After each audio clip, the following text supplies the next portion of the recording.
The patient will come in, they'll come into our chamber, we'll increase the pressure in the room they're in the chamber behind me, and then they'll breathe oxygen, 100% oxygen, either by mask or by a hood, whatever's most comfortable for the patient.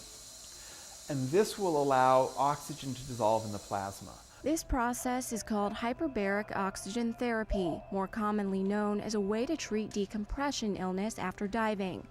But at the American Hyperbaric Center in Anchorage, Medical Director Dr. Robert Sanders says it's used for much more than that. The patients that we see most will be diabetic foot wounds or other non-healing diabetic wounds, and the delayed effects of radiation.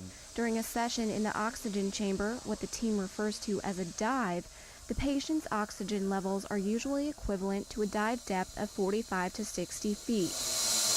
More oxygen is delivered to the red blood cells throughout the body and to tissues that have poor blood flow and don't get the oxygen needed to heal. If that blood is carrying 6, 10, 12 times more oxygen per ounce of blood, then we're getting more oxygen to the tissues. It can even create new blood vessels to grow in problem tissues. I knew about dive chambers. I knew it was used for medicinal purposes. So it's been fantastic for me. Doug Owen is going through a second round of treatment. He first tried hyperbaric oxygen therapy 4 years ago after undergoing radiation treatment for cancer in his neck. See you guys on the other side. All right.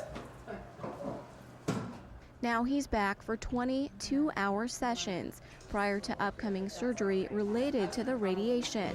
After the surgery, he will undergo 10 more sessions. The thing I like about it is everything is all natural. And just my body's healing myself. I'm not taking any medication. I'm just, and it works so good. The therapy is expensive, but the center says it's covered by most insurance carriers, making it more affordable for the patient.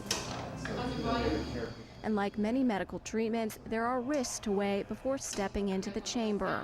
But the team says the risk factor is low, and most people do not feel any discomfort. So we have people that are watching these patients, looking for signs of pain in their face, as well as they're telling us. They're communicating with us at all times. If there's a problem, they drop their OK sign. We can stop descent and stop it right in its tracks. Owen says it's simply a matter of sitting and breathing.